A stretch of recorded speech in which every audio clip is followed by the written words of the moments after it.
Hi my friends, welcome back to Shine Classes. First of all good evening to everyone. शुभ संध्या सभी को। कैसे हैं आप लोग? मुझे उम्मीद है बढ़िया होंगे। आज की इस क्लास में मैं यहाँ पे आपका सोशल साइंस का सेक्शन स्टार्ट कर रही हूँ। एक नया सब्जेक्ट जो कि 50 नंबर का अच्छा सिलेबस है, काफ़ी बड़ा सिलेबस है इस बार का भी। हर बार की तरह एसएसटी का सिलेबस सारे सेमेस्टर्स में बहुत लॉन्ग लॉन्ग दिए हैं और काफ़ी ठीक ही ठाक है, एक प्रकार से कह सकते हैं, लेकिन सबसे मतलब बहुत ज़्यादा ही बड़ा है। कोई नहीं, जैसा भी ये करेंगे, जैसा करते आए हैं बेस्ट से बेस्ट करेंगे।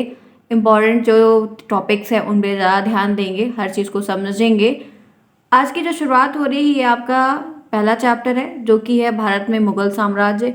मुगलों के बारे में पूरी डिटेल आपको इस सेमेस्टर में जानने को मिलेगी। सारे मुगल क्या थे, कैसा कैसा टर्म रहा है, क्या क्या किया है, क्या क्या बनवाया है, कहाँ कहाँ युद्ध लड़ा है, क्या जीता है, कौन हारा, क्या किया।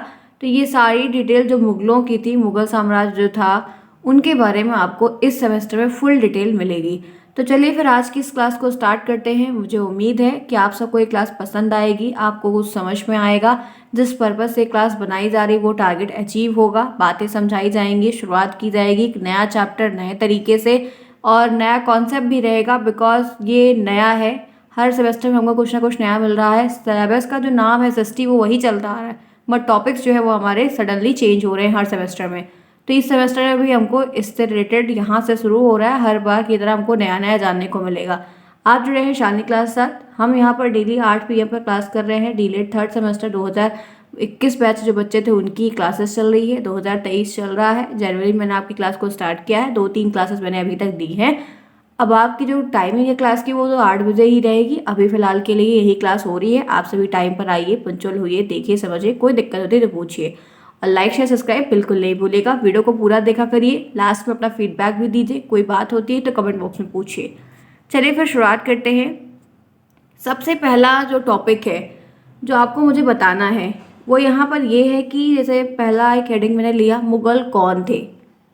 मुगल कौन थे, क्योंकि मैं आपको यहाँ पर लिखना आपको आ गया है, इतने टाइम से आप लिखते आ रहे हैं। आपको सिर्फ आज की इस क्लास में मैं समझाने पे ज़्यादा फोकस करूँगी कि मैं आपको बातें समझाऊँ। आपको लिखना कैसे वो आप जानते हैं।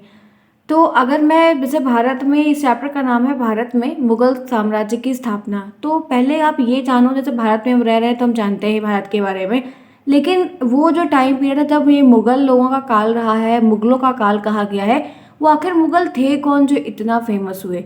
तो इनके बारे में पहले बिना किसी बात के बात करते हैं। चलिए मैं आपको बताना चाहती हूँ कि मुगलों की जो बात है इनमें दो महान शासक की बात आती है। ठीक है, मुगलों की जो बात चल रही है, दो महान शासक वंशजों के ये वंशज हैं। ठीक है, क्योंकि ये आए जो हैं कहीं से तो आए हैं, किसी के वंश से आए हैं, तो दो महान शासक वंशों के वंशज थे ये। कह सकते हैं कि अगर जैसे माता पिता के मिलने के बाद से सारी चीज़ें होती हैं, तो माता जो थी इन लोगों के कहने में एक बात ये है कि मंगोल शासक की थी। माँ जो थी वो इनकी, वो मंगोल शासक चंगेज खां की तरफ से जो चीन और मध्य एशिया के कुछ भागों में राज करता था। चंगेज खां का नाम सुने होंगे, जो चीन और मध्य एशिया के बहुत सारे राज्यों में वो राज करता था, वहाँ के उत्तराधिकारी थे। और पिता की ओर से जानेंगे तो ईरान, ठीक है ध्यान से सुनना, पिता की ओर से ईरान, इराक का जो ईरान मतलब वो एरिया था वर्तमान तुर्की कहलाता है, वहाँ के शासक तैमूर के वंशज थे। तो आपको ये बात दोनों क्लियर जाननी है। अभी तक बात आपने क्या सुनी? यहाँ पर मुगलों के जो दो महान शासक वंशों से ये आए हुए हैं, एक आपको कह सकते हैं मंगोल शासक की तरफ से और एक तुर्की। सुन रहे हैं आप? एक मंगोल शासक का नाम इनमें आता है जहाँ से इनकी वंशज दिखी है। ठीक है, एक मंगोल शासक का नाम आपको मैं बता रही हूँ, और एक इराक ईरान जो वर्तमान तुर्की जो है शासक तैमूर के वंशज थे, उनके यहाँ से ये आए। लेकिन बाद में क्या हुआ कि मुगल अपने को मुगल और मंगोल कहलाना पसंद नहीं करते थे, इसीलिए ऐसा हुआ कि चंगेज़ खां से जुड़ी हुई बहुत सारी स्मृतियाँ जो थी, बहुत सारे लोग का नरसंहार से संबंधित बहुत सारी चीज़ें देखने को मिली थी, जिसकी वजह से लास्ट में तैमूर के वंशज होने पर गर्व होता था। तैमूर के वंशज जो लोग थे, क्योंकि ज़्यादा नहीं महान होने की वजह से बाद में दिल्ली पे कब्जा वब्जा किया था। तो बहुत सारी चीज़ें हैं जो इनके बारे में शुरुआत है कि कहाँ से ये आए हैं, आखिर ये मंगोलों का, मुगलों का कहाँ से क्या तैयार हुआ। तो ये तो आपको दो नाम मेनली ध्यान रखना है, एक मंगोल शासक और एक क्या है, ये मंगोल शासक के वंशज की तरफ से, और एक आपको यहाँ पर ध्यान रखना है तैमूर के वंशज की तरफ से। तभी से ये एक पूरा कार्यकाल आगे बढ़ता चला गया, फिर राजपाट बढ़ा, बहुत सारी चीज़ें आपको देखने को एक एक क्रम में आपको मिलती जाएंगी। तो अगर हम बात कर लेते हैं कि मुगलों कौन थे, तो ये दो वंशज के थे। दो वंशज से फिर ये पीढ़ी चलती आगे चली आई, फिर वहाँ से इनका नाम मंगोल पड़ा।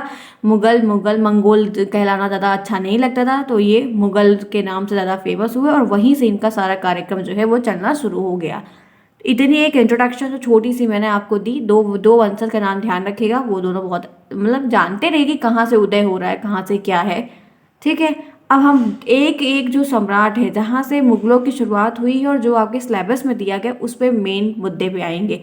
ज़्यादा बातें से क्या है कि वो चीज़ें हमें एग्जाम में नहीं लिखनी है तो हम उस पर डिस्कस कम करेंगे, बस शुरुआत बताया कि कहाँ से उत्पत्ति हुई है। अब पहले सम्राट की अगर बात करते हैं कि जो मुगलों का पहला सम्राट राजा जो भी था जहाँ से शुरुआत हो रही है, जो लिखा हुआ हमको मिला है, उनके बारे में जानते हैं। तो कह सकते हैं कि जो सबसे पहले नाम आया था वो है बाबर का। पहला नाम किसका है? बाबर का। टाइम ड्यूरेशन 1526 से लेके 1530, ध्यान रखिएगा।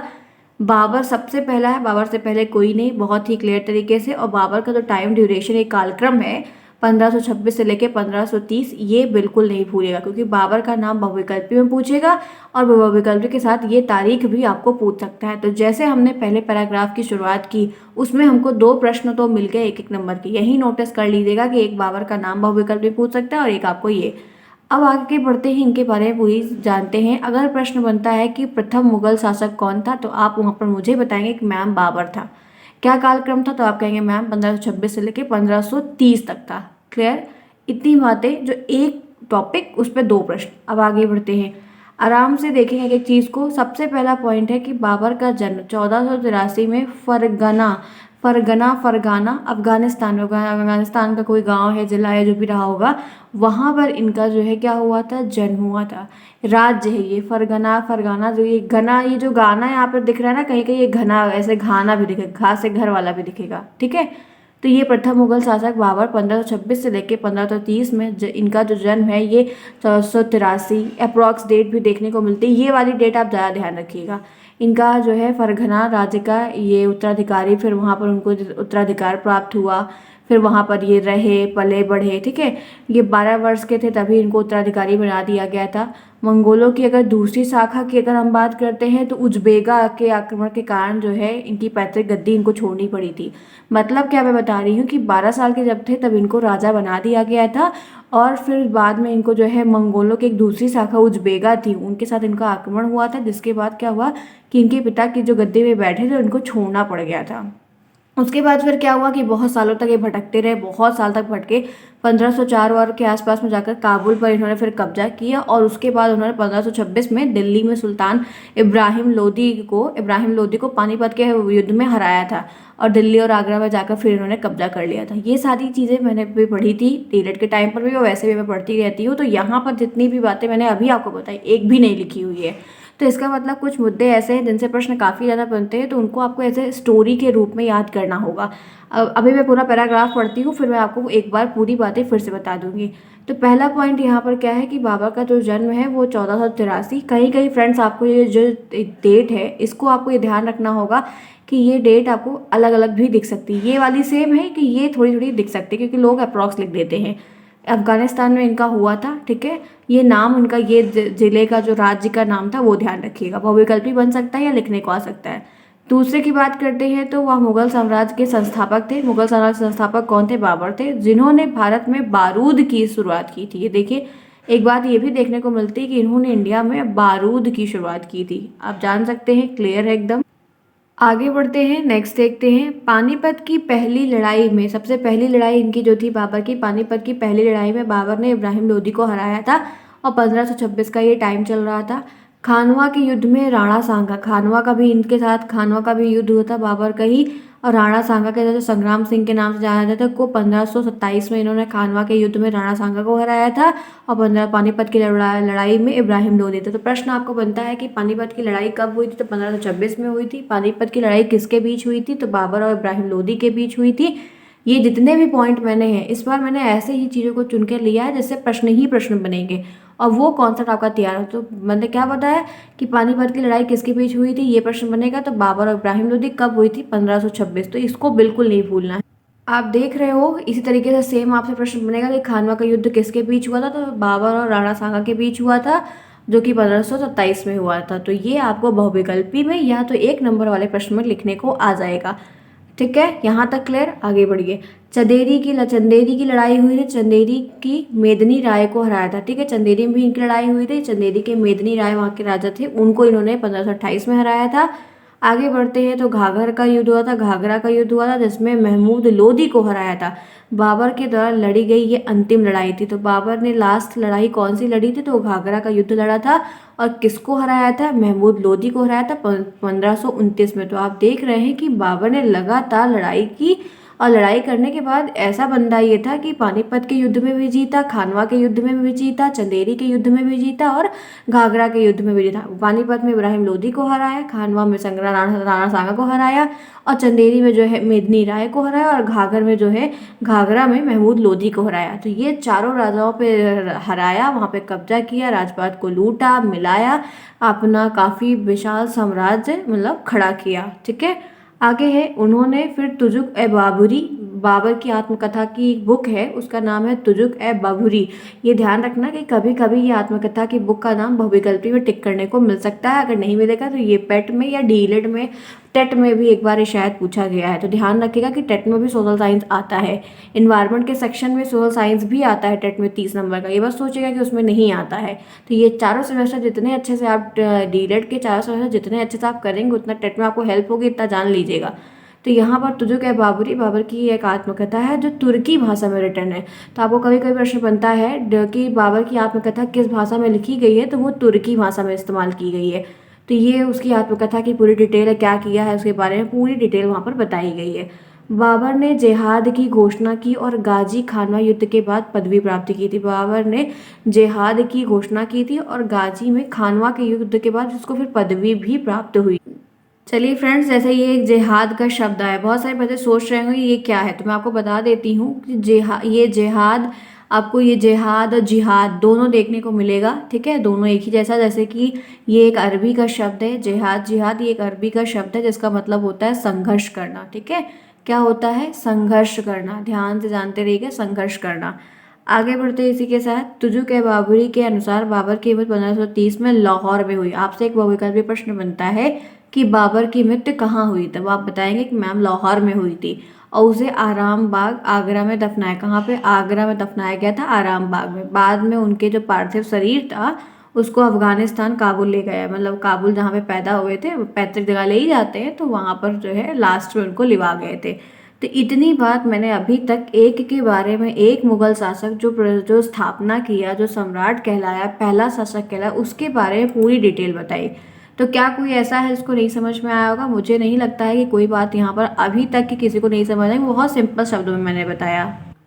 चलिए मैं आपको एक बार फिर रिपीट करती हूँ, ध्यान से सुनिएगा। पहले मुगल सम्राट के बारे में जैसे नाम आता है तो आप लिखेंगे बाबर का, बहुत क्लियर मैं आपको बता रही हूँ, बाबर। इनका जो टाइम ड्यूरेशन है वो 1526 से लेके आप 1530 लिखेंगे। फ्रेंड्स ध्यान से सुनिएगा, जितनी डिटेल पढ़ी फिर से बोल रही हूँ। बाबर इज इक्वल टू 1526 और 1530। ठीक है, आपको पहला युद्ध जो ध्यान रखना है वो 1526 का ध्यान रखना है। 1526 पानीपत युद्ध, कौन सा युद्ध, पहला पानीपत के युद्ध में इब्राहिम लोदी के साथ हुआ था, उसके अफगान समर्थकों को इसने हरा दिया था बाबर ने। ठीक है, इब्राहिम लोदी अफगान का रहने वाला था। फिर बात करते हैं 1527 की, 1526 के बाद बात होती है 1527 की। तो यहाँ पे खानवा का युद्ध हुआ था। ये खानवा कभी कभी आपको ना खानुआ दिखता है, खानवा खानुआ, ठीक है, वो पढ़ने समझ में आ जाएगा। तो खानवा का युद्ध जो है वो राणा सांगा के साथ हुआ था, ध्यान से सुन लीजिएगा, राणा सांगा के साथ हुआ था, जो राजपूत राजाओं के समर्थक थे, उसको हराया था बाबर ने। और लास्ट में बात करेंगे तो 1528 की तारीख याद रखनी है, जिसमें चंदेरी के साथ राजपूतों को हराया गया था। इनके बारे में एक बात ये ध्यान रखनी है कि अपनी मृत्यु से पहले, बाबर की जब मृत्यु हुई 1530 में, उससे पहले इस बंदे ने दिल्ली और आगरा में मुगलों का नियंत्रण स्थापित कर दिया था। कहाँ पर किया था, दिल्ली में पूरा स्थापित कर दिया था मुगलों का, और आगरा में कर दिया था। बहुत ही क्लियर तरीके से सुन लीजिएगा बात को। आगे बढ़े, इतनी बातें मैंने आपको आज बाबर के बारे में बता दी, तो पहले के बारे में क्लियर हो गया। अब चलते हैं दूसरे के बारे में जानते हैं, जो कि है हुमायूं। आपने नाम तो सुना ही होगा हुमायूं का बहुत ही क्लियर तरीके से। हुमायूं दूसरे शासक थे मुगल के। दूसरे में बात करेंगे तो 1530 से लेके 1556 तक। ठीक है, ध्यान रखिएगा इनका भी टाइम ड्यूरेशन और दूसरा मतलब स्थान, क्योंकि हो सकता है कि बहुविकल्पी प्रश्न में ये तारीख पूछेगा। बात करते हैं हुमायूं बाबर का सबसे बड़ा पुत्र था। हुमायूं कौन था? बाबर का लड़का था, बाबर का पुत्र था। दिल्ली में दीन पनाह को अपनी दूसरी राजधानी बनाया था। इसने बंदे ने दिल्ली में बैठकर दीप पनाह को अपनी दूसरी जो है राजधानी बनाया था, वहां पर राजपाट को चलाया और शासन किया। शेर शाह सूरी ने धीरे धीरे सत्ता हासिल कर ली थी। ठीक है, शेर शाह सूरी ने फिर धीरे धीरे करके वहां पर जो है लड़ाई वड़ाई की और सब कुछ किया और बाद में वहां पर क्या की, सत्ता को हासिल कर ली थी। उन्होंने हुमायूं के साथ 2 लड़ाइयाँ लड़ी। एक चौसा की लड़ाई लड़ी थी शेरशाह सूरी ने। ठीक है, शेरशाह सूरी ने धीरे धीरे सत्ता को हासिल किया, अलग अलग छोटे छोटे राज्यों से लड़के, लोगों से लड़के। उसके बाद चौसा की युद्ध की लड़ाई भी लड़ी थी हुमायूं के साथ, जो कि चौसा का जो युद्ध हुआ था वो 1539 में हुआ था, 1539 ईस्वी में युद्ध हुआ था। और दूसरी ओर इसी बंदे ने कन्नौज की लड़ाई भी लड़ी थी, जो 1540 में लड़ी थी। हुमायूं की उसमें हार हो गई थी। बहुत ही क्लियर तरीके से डेट बताई, कौन कौन सा युद्ध किसके साथ हो रहा है वो भी मैंने आपको बताया कि आप ना भूलने पाए। हुमायूं के निर्वासन को कहेंगे यहाँ पे 15 वर्ष बीत गए थे। उसने अपने अधिकारी बैरम खां की मदद से 1555 में फिर से भारत पर आक्रमण। बैरम खां उसका कौन था? अधिकारी था, मतलब उनके मंत्रिमंडल में था। और उसके बाद 1555 में इस बंदे ने हुमायूं ने फिर से कब्जा किया, क्योंकि शेरशाह सूरी ने कब्जा किया और शेरशाह सूरी ने जब उसको कन्नौज के युद्ध में हरा दिया तो वहां से चला गया था। उसके बाद फिर क्या हुआ फिर ये इतने टाइम ड्यूरेशन की चीज़ें हैं जो आपको हुमायूं के बारे में याद रखनी है। लिखने को आएगा हुमायूं का काल परिचय या कालक्रम बताइए, तो डेट वेट डाल के आपको ऐसे युद्धों के बारे में तमाम चीज़ें बतानी होगी। या तो स्पेशली अगर युद्ध पूछ ले रहा है कि कब हुआ, किसके बीच में हुआ, तो ऐसी बात बतानी होगी, इसीलिए बात बता रही हूँ आपको। फिर बात करते हैं हुमायूं की मृत्यु की, तो 1556 में इनकी मृत्यु हुई और उसके पुस्तकालय भवन की सीढ़ियों से गिरने से हुई थी। मतलब पुस्तकालय भवन से उतर रहे थे और वहां से फिर एक सड़क, मतलब जो भी हुआ होगा, उसके बाद फिर इनकी मृत्यु हो गई।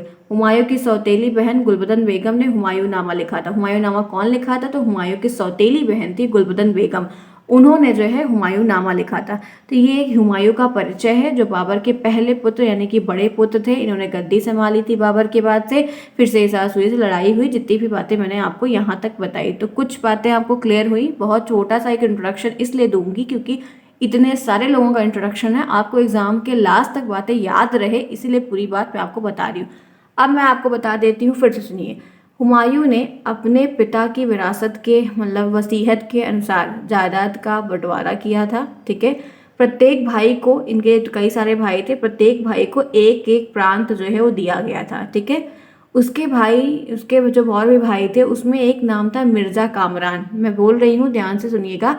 बाबर का बेटा और एक और था जिसका नाम था मिर्जा कामरान। मिर्जा कामरान की महत्वाकांक्षाएं ज़्यादा थीं, जिसके कारण हुमायूं अपने अफगान प्रतिद्वंदियों के सामने फीका पड़ गया था। ठीक है, उतने जोर से उतने चमके नहीं लड़ पाया, कार्य नहीं कर पाया। और शेर खान ने हुमायूं को फिर शेर शाह सूरी और शेर खान मतलब एक ही नाम है, उसको इस बंदे ने मतलब 2 बार हराया था। शेर खान ने हुमायूं को हराया था 2 बार।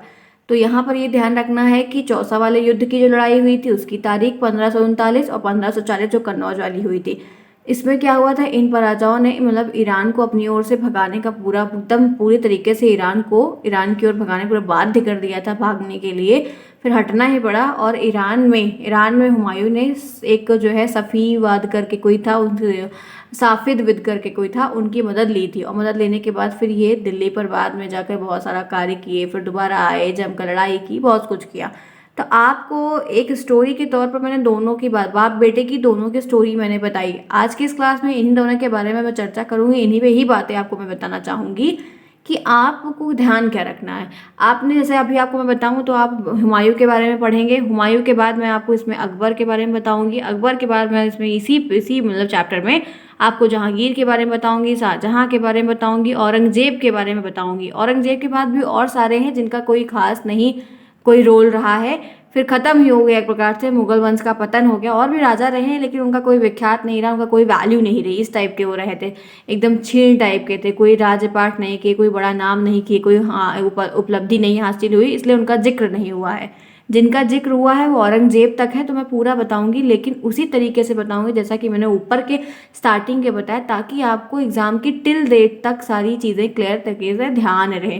तो आज की इस क्लास को मैं यहीं पर करूंगी ओवर, जिसमें सिर्फ मैंने दो शासक के बारे में बताया। पहले तो बताया कि मुगल कौन थे, तो दो वंशज का नाम बताया, चंगेज खां का और तुर्कों का, जो इराक ईरान के वंशज के थे। चंगेज खां माँ की तरफ से उनकी थी, ठीक है, औरत जात मतलब उधर थे, आदमी जो थे ये ईरान इराक की तरफ से थे। फिर बाद में वो लोग मंगोल मंगोल कहलाए, मंगोल उनको उतना पसंद नहीं आया, मंगोल से वो मुगल बन गए। और फिर मुगल का खूब जो है दिल्ली और आगरा कहाँ कहाँ पे इन्होंने फिर जो है पूरा सल्तनत फैलाया, सब कुछ किया। मुगल साम्राज्य की जो स्थापना की गई वो बाबर के द्वारा हुई। बाबर का जो कार्यक्रम था 1526 से लेकर 1530 तक था।